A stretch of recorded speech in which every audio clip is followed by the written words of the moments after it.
Assalamualaikum semuanya. Bagaimana kabar kalian? Semoga selalu diberi kesehatan dan dimudahkan rezekinya oleh Allah. Amin ya robbal alamin. Suatu hari, Baginda Raja meminta Abu Nawas mengantar paket ke negeri seberang. Namun tugas ini tidaklah mudah. Untuk sampai ke sana, Abu Nawas harus melewati hutan Amazon yang terkenal penuh dengan binatang buas. Ini pasti perjalanan penuh tantangan, gumam Abu Nawas sambil menyiapkan diri dengan peralatan seadanya. Ketika tiba di pinggir sungai yang lebar, Abu Nawas melihat air bergolak oleh gerakan buaya-buaya ganas. Salah satu buaya mendekat dan menyeringai, "Hai manusia, untuk menyeberangi sungai ini, kau harus memberikan imbalan. Jika tidak, jangan harap bisa lewat." Abu Nawas mengelus janggutnya sambil berpikir keras. "Ah tuan buaya, maafkan saya yang tidak membawa apa-apa untuk dibagi. Namun, saya membawa kabar penting untuk kalian semua."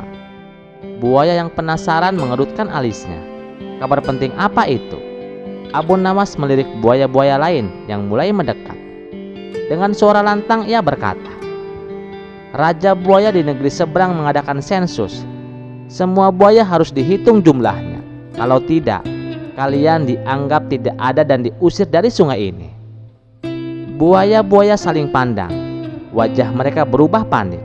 "Apa yang harus kami lakukan, wahai manusia cerdas?" tanya sang pemimpin buaya. "Tenang, biar saya bantu.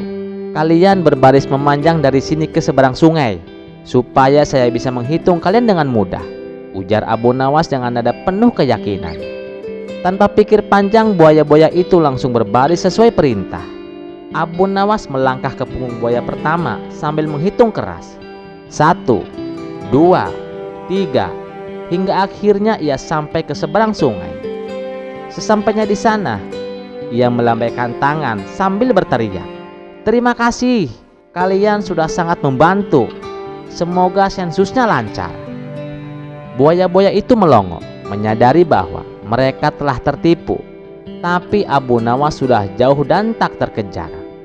Setelah sukses mengelabui buaya di sungai, Abu Nawas melanjutkan perjalanannya dengan penuh percaya diri. Namun, di tengah perjalanan, ia bertemu dengan seekor ular besar yang melingkar di dahan pohon besar. Ular itu mendesis keras, membuat Abu Nawas terkejut dan hampir menjatuhkan tasnya. "Manusia, berhenti di situ," seru ular itu dengan suara berat. "Aku penjaga kawasan ini. Kalau kamu ingin lewat, kau harus memberikan imbalan padaku." Abu Nawas menarik napas dalam-dalam dan tersenyum santai, meskipun dalam hatinya ia merasa sedikit tegang. "Oh tentu, tapi sebelum itu, bolehkah aku bertanya sesuatu, wahai penjaga hutan yang hebat?" Ular itu mendesis sambil mengangguk. "Apa yang mau kau tanyakan?" "Begini," kata Abu Nawas dengan nada serius, "kamu ini ular besar kan? Sangat besar, bahkan bisa jadi ular terbesar di dunia. Tapi, apakah kau benar-benar tahu seberapa panjang tubuhmu?" Ular itu langsung tampak kebingungan. "Seberapa panjang tubuhku? Tentu saja aku panjang, tapi aku belum pernah mengukur tubuhku."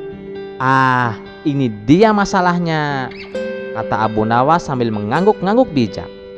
"Bagaimana mungkin seorang penjaga kawasan tidak tahu ukuran tubuhnya sendiri? Bukankah itu memalukan?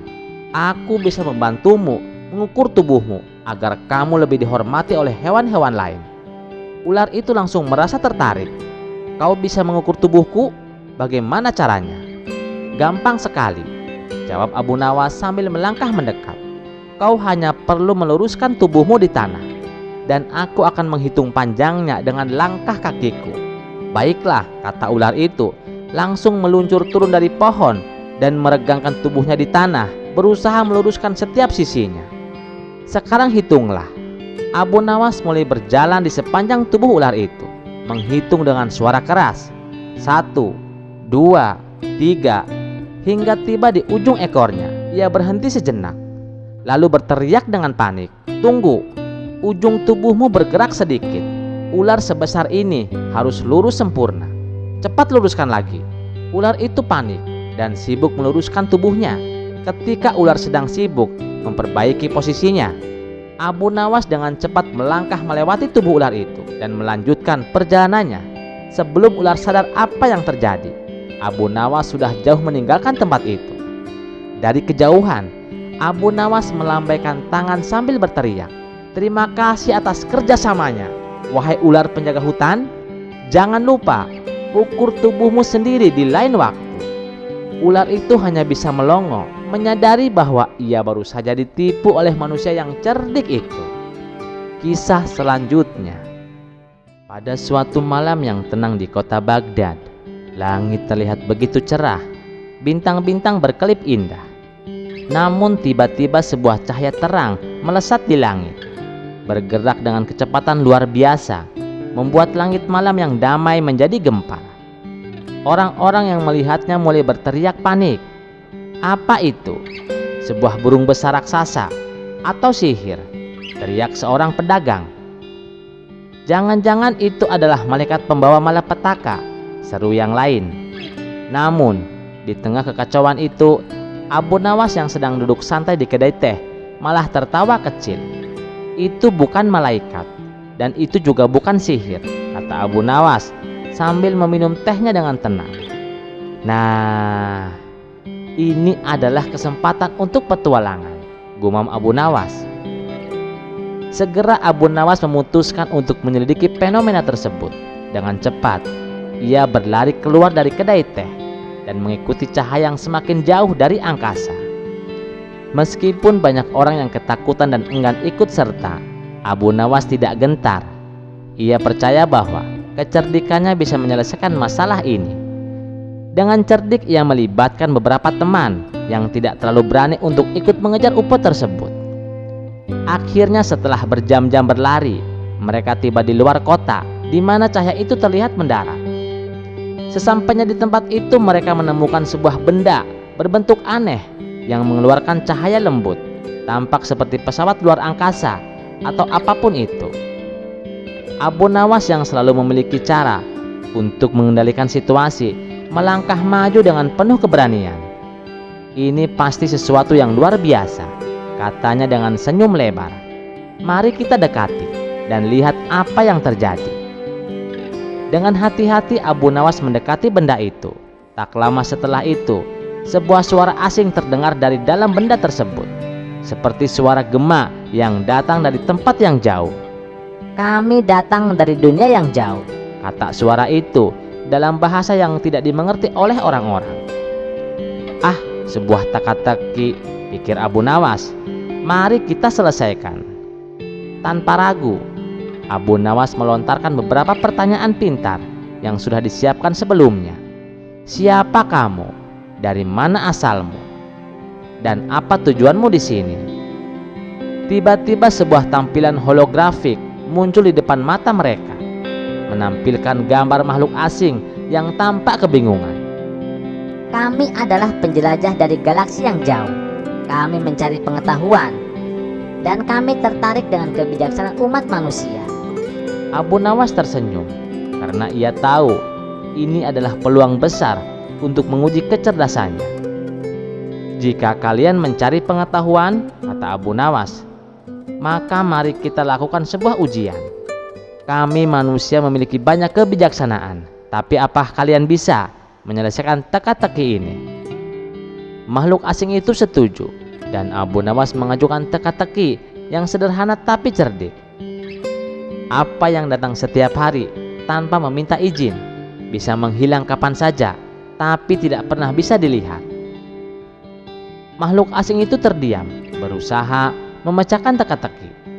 Mereka mengakses sistem mereka yang canggih, tapi tidak dapat menemukan jawabannya. Abu Nawas tetap tenang dan sabar. Akhirnya setelah beberapa saat, makhluk asing itu mengakui bahwa mereka tidak bisa menyelesaikan teka-teki itu. Abu Nawas tersenyum lebar dan berkata, "Jawabannya adalah waktu. Waktu datang setiap hari, bisa hilang, dan kita tidak bisa melihatnya." Makhluk asing itu terkesima dan terkesan dengan kecerdikan Abu Nawas. "Kalian manusia memang penuh dengan kebijaksanaan yang luar biasa, dan kami telah belajar sesuatu yang berharga hari ini. Dengan itu, makhluk asing itu berterima kasih dan memutuskan untuk meninggalkan bumi, kembali ke dunia mereka. Sebelum pergi, mereka meninggalkan sebuah hadiah kecil untuk Abu Nawas, sebuah batu kecil yang bersinar terang, sebuah simbol dari pengetahuan yang telah mereka temukan. Abu Nawas kembali ke kota dengan senyum kemenangan. Terkadang, katanya sambil menatap batu kecil itu, pengetahuan terbesar datang bukan dari teknologi canggih ataupun penjelajahan luar angkasa, tetapi dari kecerdikan dan rasa ingin tahu yang tak terbatas. Kisah selanjutnya. Di sebuah desa, nama Abu Nawas dikenal tidak hanya karena kecerdasannya, tetapi juga karena keberaniannya menghadapi berbagai tantangan, termasuk yang berbahaya. Namun, popularitas Abu Nawas memicu rasa iri dua orang sakti dari desa lain, yaitu Jabir, si penakluk angin, dan Karim, si pengendali api. Keduanya merasa tersaingi dan memutuskan untuk menyingkirkan Abu Nawas. Mereka berencana menjebak Abu Nawas dengan dalih adu kecerdasan, tapi dengan niat tersembunyi untuk membunuhnya. Sebuah surat tantangan dikirimkan kepada Abu Nawas, berbunyi, "Abu Nawas yang terhormat, kami menantangmu untuk membuktikan kecerdasanmu di hadapan seluruh desa. Jika engkau benar-benar cerdas, datanglah ke Bukit Tandus besok siang. Tapi jika engkau pengecut, tinggallah di rumahmu dan serahkan gelarmu kepada kami." Membaca surat ini, Abu Nawas tersenyum tipis. Ia tahu ada maksud buruk di balik undangan itu, tapi ia tidak mundur. Kalau mereka berpikir bisa mengalahkan dengan otot, mereka lupa bahwa aku bersenjatakan akal, gumamnya. Esoknya Abu Nawas tiba di Bukit Tandus dengan membawa kantong berisi benda-benda aneh, biji jagung, sebuah teko kecil, dan sepotong kain lusuh. Jabir dan Karim sudah menunggu dengan ekspresi penuh kebencian. "Abu Nawas, kau datang juga. Baiklah, kami akan mengajukan tantangan. Jika gagal, nyawamu milik kami," ucap Jabir dengan suara lantang. "Tentu, tetapi aku punya syarat," jawab Abu Nawas dengan tenang. "Jika aku berhasil melewati tantangan kalian, maka kalian harus tunduk dan berjanji tidak akan mengganggu orang lain lagi." Jabir dan Karim setuju, yakin Abu Nawas tak akan bertahan menghadapi kemampuan mereka. Jabir mengayunkan tangannya ke udara, menciptakan pusaran angin yang berputar dahsyat. "Coba kau bertahan dengan angin ini, Abu Nawas," teriaknya. Abu Nawas tidak panik. Ia membuka kantongnya dan mengeluarkan biji jagung. Dengan cepat, ia menaburkan biji-biji itu di tanah. Ajaibnya, burung-burung dari segala arah datang untuk memakan jagung tersebut, menenangkan pusaran angin yang tadi mengamuk. Jabir terkejut. "Apa yang kau lakukan? Anginmu hanya bisa kuat jika tidak ada yang mengalihkan perhatiannya." "Aku memanggil burung-burung untuk menyerap energinya," jawab Abu Nawas santai. Karim maju dengan kemarahan membara. Ia menyalakan api besar dengan tangannya, lalu mendorongnya ke arah Abu Nawas. "Mari kita lihat, apakah kecerdasanmu bisa menyelamatkanmu dari panasnya api ini." Abu Nawas tersenyum, lalu mengeluarkan teko kecil dari kantongnya. Ia membuka tutupnya dan menuangkan air, tetapi air itu tidak langsung menyiram api. Sebaliknya, ia menggiring api ke arah pohon kecil yang tidak jauh dari sana. Ketika api menyentuh pohon itu, muncul asap tebal yang menghalangi pandangan Karim. Abu Nawas melanjutkan taktiknya dengan mengibas-ngibas kain lusuh untuk menyebarkan asap lebih jauh, hingga Karim kehilangan kendali atas apinya sendiri. "Bagaimana bisa?" seru Karim dengan frustasi. "Kau kira api selalu menjadi alat penghancur, tapi ingat, api juga bisa dilumpuhkan dengan asap dan pengalihan perhatian," jawab Abu Nawas dengan nada penuh teka-teki. Jabir dan Karim yang merasa terpojok memutuskan untuk menyerang Abu Nawas bersama-sama. Jabir menciptakan badai angin, sementara Karim menyalakan api besar. Keduanya mengarahkan serangan ke Abu Nawas dengan kekuatan penuh. Namun Abu Nawas sudah mempersiapkan diri. Ia melemparkan kain lusuhnya yang sudah basah ke arah angin, menciptakan percikan air yang melayang-layang dan memadamkan api Karim. Saat api padam, angin Jabir justru berbalik arah karena kehilangan tekanan menyerang mereka berdua. Keduanya terlempar oleh kekuatan angin mereka sendiri. Saat mereka bangkit, tubuh mereka penuh luka, tetapi harga diri mereka yang lebih hancur. Abu Nawas mendekati keduanya yang kini lemas. Kalian kalah bukan karena aku lebih pintar, tetapi karena aku menggunakan akal. Belajarlah bahwa kekuatan bukan segalanya. Jika kalian mau, aku bisa mengajarkan kalian menggunakan keahlian untuk kebaikan. Jabir dan Karim terdiam, lalu mengangguk pelan. Mereka berjanji untuk tidak menggunakan kesaktian mereka untuk hal buruk lagi.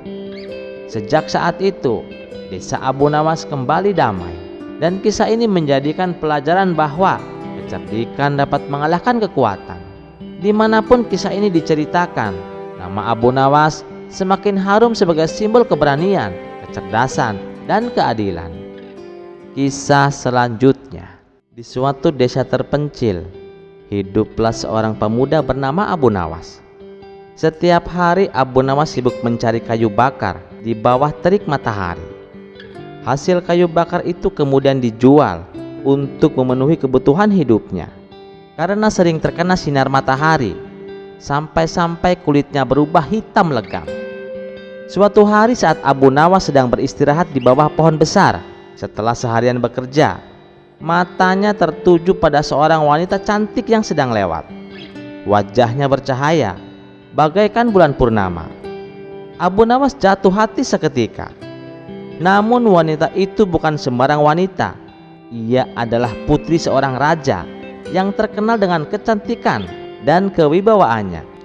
Abu Nawas meskipun dengan hati yang penuh keraguan tentang status sosialnya, memutuskan untuk melamar sang putri. Tidak peduli kulitku hitam, yang penting aku mencintainya, katanya dalam hati. Dengan semangat membara, Abu Nawas menghadap sang raja untuk melamar putrinya. Namun raja memandang Abu Nawas dengan penuh skeptisme. Kau miskin dan tidak pantas untuk putriku. Tapi jika kau benar-benar ingin menikahinya, aku akan memberimu satu syarat. Maharnya adalah emas permata, intan, berlian, dan perhiasan yang sangat mahal. Bisa kau penuhi? Kata sang raja. Abu Nawas tidak gentar. Dengan percaya diri ia menjawab, tentu wahai raja, aku akan memenuhi mahar tersebut, meski harus menguras laut sekalipun. Dan dengan kata-kata itu, ia langsung pergi untuk mempersiapkan segala sesuatunya. Keesokan harinya, Abu Nawas pergi ke tepi laut. Ia memandangi hamparan air yang seolah tak berujung sambil bergumam, kalau air laut ini dikuras selama setahun pun tak akan surut. Tapi bagaimana caranya mengambil harta karun di dasar laut? Menyelam pun aku tak bisa. Setelah berpikir sejenak, tiba-tiba terlintas di benaknya untuk meminta bantuan ikan-ikan di laut. Dengan suara lantang, Abu Nawas berseru, wahai ikan-ikan di laut ini, aku mohon bantuan kalian untuk mengambil harta karun yang ada di dasar laut. Tak disangka seekor ikan berwarna oranye muncul ke permukaan. Dengan nada tegas, ikan itu berkata, siapa kamu? Berani sekali meminta bantuan kepada kami. Kami adalah penjaga laut ini, dan harta karun di dasar laut adalah milik kami. Kalau kamu ingin mengambilnya, silahkan coba. Tapi ingat, kalau turun ke dasar laut, kamu akan menjadi makanan kami. Setelah berkata demikian, ikan itu segera menyelam kembali ke dasar laut. Abu Nawas yang geram dengan perkataan ikan itu, dengan nada penuh emosi, dalam hatinya ia berkata, awas saja kamu ikan, akan aku buat tunduk kepadaku. Dengan tekad yang membara, Abu Nawas membawa sebuah timba besar dan mulai menguras laut. Ia mengambil air laut sedikit demi sedikit, berharap akan mendapatkan emas permata yang tersembunyi di dasar lautan. Namun di dasar laut, para ikan mulai merasa panik. Salah satu ikan yang lebih pintar dari yang lain, seekor ikan yang bijaksana, segera melapor kepada pimpinan mereka, ikan hiu. Tuan hiu, ada pemuda yang sedang menguras laut. Kalau dibiarkan, air laut akan habis dan kita semua akan mati. Ikan hiu yang dikenal bijak segera mengumpulkan seluruh pembesar ikan dan merundingkan apa yang harus dilakukan. Kita harus mencari cara untuk menghentikan si pemuda ini sebelum semua ikan kita punah. Mari kita buat perjanjian dengan pemuda itu. Akhirnya mereka sepakat untuk memenuhi permintaan Abu Nawas, tapi dengan cara mereka sendiri. Tiap ikan akan mencari permata, intan, berlian, lalu menyemburkannya ke daratan. Dengan begitu, kita bisa mengusir si pemuda yang bodoh ini dan membuatnya berhenti menguras laut, kata ikan hiu. Begitu para ikan mulai mencari permata di dasar laut dan menyemburkannya ke daratan. Permata-permata tersebut seperti hujan turun ke bumi. Abu Nawas yang masih sibuk menguras air laut terkejut melihat hujan permata yang turun begitu banyak. Subhanallah, ini luar biasa, hujan permata, seru Abu Nawas dengan kagum. Ia segera berhenti menguras laut dan dengan cepat mulai mengumpulkan permata yang berserakan di sekitarnya. Ini lebih mudah dari yang aku kira, katanya sambil tersenyum licik. Tanpa menunggu waktu lama, Abu Nawas membawa hasil buruan permatanya ke hadapan raja. Raja yang melihat tumpukan permata yang luar biasa banyaknya hampir tidak percaya dengan apa yang dilihatnya. Apa ini? Kau benar-benar berhasil mendapatkan semua ini? Tanya raja dengan terkejut. Dengan bangga Abu Nawas berkata, tentu saja wahai raja, saya menguras laut dan alam pun memberikan saya lebih dari yang saya inginkan.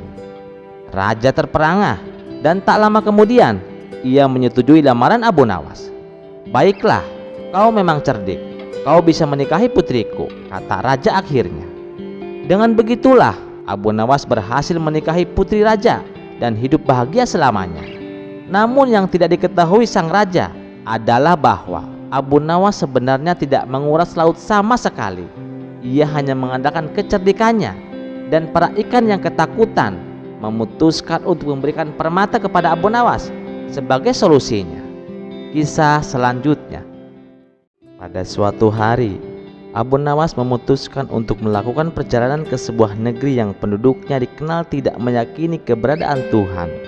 Negeri ini terkenal dengan kemajuan teknologinya, hiburannya yang gemerlap, dan budaya yang cenderung mengabaikan nilai-nilai spiritual. Selama berada di sana, Abu Nawas mendengar kabar tentang acara besar, yaitu penghargaan dunia perfilman yang akan diadakan di sebuah gedung megah. Penasaran dengan acara tersebut, ia pun memutuskan untuk hadir sebagai penonton. Acara berlangsung dengan sangat meriah, lampu-lampu berkilauan, tamu undangan yang terdiri dari para selebriti terkenal berdatangan dengan busana mewah, dan sorakan penonton memenuhi aula megah itu. Ketika seorang aktris ternama bernama Mia naik ke podium untuk menerima penghargaan, suasana menjadi semakin hidup. Namun yang terjadi sungguh mengejutkan. Dengan santai Mia melontarkan sebuah lelucon yang sangat menghina Tuhan. Tuhan pencipta alam semesta, Zero Mention. Tidak heran kalau Tuhan ada di urutan paling bawah. Katanya, peringkat pertama adalah Cast and Crew, lalu Mam, dan peringkat terbawah adalah Tuhan. Lanjut Mia, diikuti dengan gelak tawa para tamu undangan yang hadir. Kalimat itu membuat hati Abu Nawas tergetar. Ia merasa terpanggil untuk memberikan peringatan. Tanpa ragu Abu Nawas berdiri dari tempat duduknya dengan suara tegas yang mampu mengalahkan hiruk-pikuk di aula. Ia pun berkata, Nona Mia, apa yang Anda ucapkan tadi adalah bentuk penghinaan kepada Tuhan yang menciptakan alam semesta dan segala isinya. Dan kalian sudah menzolimi orang-orang Islam yang tidak berdosa, menghancurkan tempat-tempat ibadah dan tempat berlindung mereka. Dalam Al-Quran surah Maryam ayat 65 Allah berfirman, Dialah Tuhan yang menguasai langit dan bumi dan segala yang ada di antara keduanya. Maka sembahlah Dia dan berteguh hatilah dalam beribadah kepadanya. Apakah engkau mengetahui ada sesuatu yang sama dengannya? Jelas Abu Nawas dengan tegas. Abu Nawas kemudian melanjutkan penjelasannya. Allah adalah satu-satunya Tuhan yang berhak melakukan apapun pada ciptaannya. Allah adalah pemilik segala yang ada di langit dan di bumi. Semua jalan kehidupan diatur olehnya, baik buruknya nasib manusia serta segala hal mengenai alam semesta. Karena itu kita diwajibkan untuk tunduk dan beribadah kepadanya. sebagai bentuk pengakuan bahwa Allah itu ada. Kita harus menaati segala aturannya, seperti menjalankan sholat, melaksanakan amalan-amalan rukun Islam, berbuat baik kepada sesama manusia, serta menjauhi segala yang batil. Dan satu hal lagi, dan berhati-hatilah terhadap doa orang yang terzalimi, karena tidak ada penghalang antara doanya dengan Allah. Hadis riwayat Bukhari Muslim. Para tamu terdiam sejenak, tetapi suasana segera berubah menjadi riuh. Banyak yang merasa terganggu dengan keberanian Abu Nawas. "Usir dia dari sini," teriak seseorang. Petugas keamanan pun datang dan menggiring Abu Nawas keluar dari aula. Meskipun diusir, Abu Nawas merasa telah menjalankan tugasnya untuk menyampaikan kebenaran. Beberapa hari kemudian sebuah musibah besar melanda negeri tersebut. Kebakaran hutan yang dahsyat terjadi, dengan api yang menyebar cepat karena angin kencang. Banyak rumah dan bangunan, termasuk gedung-gedung besar, hancur di dalam api. Kebakaran ini begitu hebat, seperti neraka yang berkobar, dan kondisi alam semakin memburuk dengan cuaca yang tidak bersahabat. Warga pun dihimbau untuk segera mengungsi karena kebakaran telah menelan korban jiwa dan luka-luka. Dan berita kebakaran ini pun menjadi sorotan dunia. Abu Nawas yang mendengar kabar tersebut merasa iba. Dalam doanya, ia berkata, "Ya Allah, jadikanlah musibah ini sebagai pelajaran bagi mereka yang lupa akan kebesaran-Mu. Ampuni dosa-dosa mereka dan bimbing mereka untuk kembali ke jalan-Mu." Pada malam harinya setelah melaksanakan sholat maghrib berjamaah, Abu Nawas berbicara di hadapan jamaah masjid. "Hadirin sekalian, musibah yang terjadi di negeri seberang adalah peringatan dari Allah. Kita diajarkan untuk tidak hanya mengambil hikmah dari peristiwa ini, tetapi juga mendoakan mereka yang tertimpa musibah. Sebagai umat muslim, kita harus menunjukkan empati dan membantu semampu kita. Semoga kejadian ini menyadarkan mereka dan juga kita untuk senantiasa bersyukur dan menjaga bumi sebagai amanah dari Allah." Abu Nawas mengajak para jamaah untuk berdoa bersama. Dalam kesunyian malam, lantunan doa terdengar khusyuk, memohon agar musibah segera berlalu dan menjadi pelajaran bagi semua untuk kembali mengingat kebesaran Tuhan. Kisah ini mengingatkan bahwa keangkuhan hanya membawa bencana, sementara kerendahan hati dan keimanan adalah kunci keselamatan. Kisah selanjutnya. Pada suatu hari, raja menghadapi dilema besar di istananya. Dua kasus kejahatan baru saja diungkap di hadapan rakyat. Kasus pertama adalah seorang pemuda yang kedapatan mencuri sandal di sebuah masjid. Kasus kedua adalah seorang pejabat kerajaan yang terbukti menilap uang rakyat hingga 2 miliar dirham. Namun, persoalan muncul karena rakyat protes keras atas perbedaan hukuman yang telah dijatuhkan. Si pemuda pencuri sandal divonis 10 tahun penjara, sementara sang koruptor hanya mendapatkan hukuman 2 tahun dengan fasilitas mewah di penjara. Mendengar protes dari rakyat, raja bingung untuk memutuskan keadilan. Maka ia memanggil Abu Nawas untuk menjadi hakim untuk memutuskan perkara ini. Di ruang sidang yang penuh sesak oleh rakyat, Abu Nawas memulai pengadilannya dengan suara tegas. Ia memanggil si pemuda pencuri sandal lebih dulu. "Wahai anak muda, katakan padaku, mengapa kau mencuri sandal itu?" tanya Abu Nawas. Pemuda itu menjawab dengan penuh rasa bersalah. "Tuan, saya mencuri sandal karena saya tidak punya apa-apa. Saya bahkan tidak punya uang sepeser pun untuk membeli sandal seharga 5 dirham. Abu Nawas mengangguk, lalu memanggil koruptor. "Dan engkau wahai pejabat, mengapa kau mengambil uang rakyat yang jumlahnya tak terhitung?" Koruptor menjawab sambil tersenyum sinis, "Tuan, saya hanya mengikuti kebiasaan pejabat lain. Lagi pula, uangnya kan milik negara, bukan perorangan." Abu Nawas mengusap janggutnya dan berdiri. Ia memandang baginda raja dan seluruh hadirin dengan tatapan tajam. "Dengarkan," seru Abu Nawas. "Sesuai dengan undang-undang yang berlaku di kerajaan ini, pemuda ini telah mencuri sandal seharga 5 dirham dan menyebabkan kerugian bagi 1 orang. Oleh karena itu, hukumannya adalah 10 tahun penjara. Namun menurut saya, hukuman tersebut tidak sebanding dengan apa yang dia ambil. Maka saya putuskan hukuman pemuda ini membersihkan seluruh masjid di kerajaan selama 10 tahun. Pemuda itu terkejut, namun ia menerima keputusan tersebut dengan air mata. Abu Nawas lalu menoleh ke arah pejabat koruptor.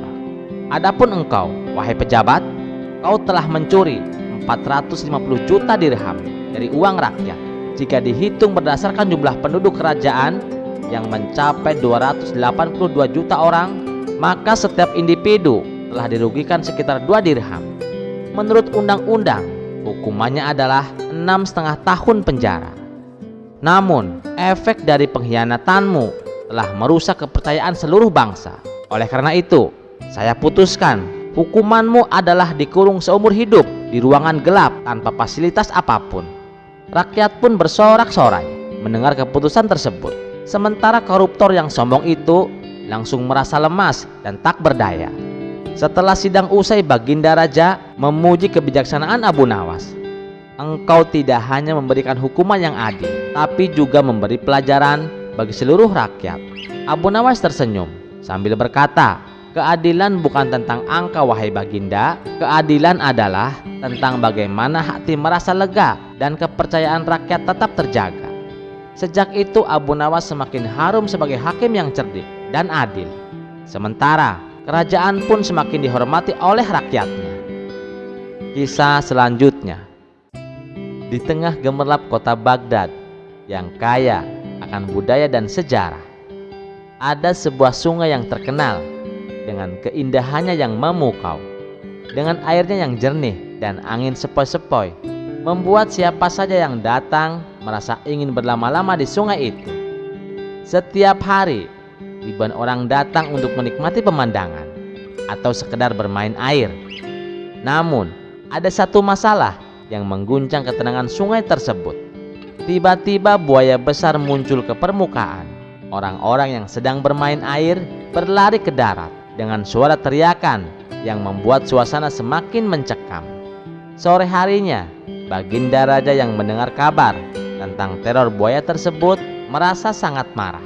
Keindahan pantai yang seharusnya menjadi tempat wisata itu kini malah menjadi tempat yang menakutkan. Keesokan paginya Raja memanggil 2 orang yang dikenal dengan keunikannya masing-masing, yaitu Abu Nawas dan Abu Jahil. Raja berkata, wahai Abu Nawas dan Abu Jahil, ada seekor buaya besar di sungai kerajaan kita yang telah meresahkan rakyatku. Aku akan mengadakan sayembara. Siapapun yang berhasil menangkap buaya itu akan kuberikan hadiah besar. Tapi ingat, aku ingin buaya itu ditangkap hidup-hidup. Abu Jahil dengan penuh percaya diri langsung maju ke depan. Baginda, itu perkara kecil bagi saya. Saya ini ahli strategi perangkap. Beri saya waktu dan buaya itu akan segera tertangkap. Abu Nawas yang terkenal dengan kecerdasannya hanya tersenyum kecil dan berkata, Baginda, saya akan mencoba semampu saya. Izinkan nanti saya akan menggunakan umpan agak sedikit aneh untuk menangkap buaya itu. Raja tersenyum lebar mendengar jawaban mereka. Baiklah, kalian berdua aku beri waktu 3 hari. Siapkan strategi kalian. Hari pertama Abu Jahil langsung beraksi. Dia membuat perangkap besar di tepi sungai, lengkap dengan umpan seekor babi gemuk. Dia berpikir, buaya pasti tergiur dengan babi ini. Tinggal tunggu saja, buaya akan masuk perangkap. Malam itu Abu Jahil bersembunyi di balik semak-semak, mengintai perangkapnya. Tak lama kemudian, terdengar suara air bergejolak. Benar saja buaya besar itu muncul dari sungai, mendekati perangkap. Abu Jahil hampir melompat kegirangan.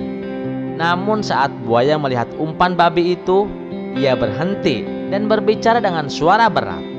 Maaf tuan, saya tidak akan makan umpan Anda karena babi itu haram. Abu Jahil terkejut bukan main. Haram? Buaya bisa bicara? Dan kamu juga tahu soal halal dan haram? Buaya itu mengangguk. Tentu saja, saya buaya modern. Sudah belajar dari para ulama sungai. Jadi, simpan saja babi itu untuk kebutuhan lain. Abu Jahil hanya bisa melongo. Sementara Buaya itu kembali ke sungai dengan santainya. Pada hari kedua, Abu Nawas memilih cara untuk mengamati perilaku buaya dari kejauhan. Dia memperhatikan bahwa buaya itu sering muncul di dekat tempat tertentu, seolah-olah ada sesuatu yang menarik perhatian. Gumam Abu Nawas. Buaya ini tampaknya lebih tertarik pada sesuatu yang berbeda. Jika bukan makanan, mungkin sesuatu yang lebih memikat. Keesokan harinya Abu Nawas datang ke pasar kerajaan dan menyewa seorang wanita cantik untuk menjadi bagian dari rencananya. Wanita itu meski awalnya bingung, namun setuju setelah mendengar penjelasan Abu Nawas. Pada hari ketiga, Abu Jahil tidak menyerah begitu saja. Kali ini dia mengganti umpannya dengan seekor ayam besar yang sudah dimasak, tapi hasilnya tetap nihil. Buaya itu muncul lagi dan berkata, "Maaf tuan, saya sedang diet, tidak makan makanan berminyak." Abu Jahil hampir menangis frustasi. Sementara itu Abu Nawas yang sudah siap dengan strateginya, dia membawa wanita cantik itu ke tepi sungai dan menyuruhnya berdiri di sana sambil menyanyi dengan suara merdu. Tak lama kemudian buaya besar itu muncul, matanya berbinar-binar melihat wanita cantik tersebut. "Siapa dia?" tanya buaya dengan nada penuh penasaran. Abu Nawas tersenyum. "Ini adalah calon pasanganmu jika kau bersedia naik ke darat." Buaya itu langsung naik ke darat tanpa pikir panjang. Namun begitu kakinya menyentuh tanah, Abu Nawas dengan cepat menjebaknya menggunakan jaring besar yang sudah disiapkan. Buaya itu terkejut. "Hai, ini curang. Kamu telah mengelabuiku." Buaya itu sambil membuka mulutnya lebar-lebar. Abu Nawas tertawa. "Memang dasar buaya, giliran wanita cantik saja kamu kejar." Buaya itu tak mau kalah. Dengan nada santai, ia menjawab, "Kalau di sungai aku menjadi predator Abu Nawas, tapi kalau sudah di darat seperti ini, aku menjadi buaya darat." Sekian dulu perjumpaan kita kali ini. Sampai jumpa di kisah selanjutnya. Terima kasih yang sudah setia menonton channel ini. Wassalamualaikum warahmatullahi wabarakatuh.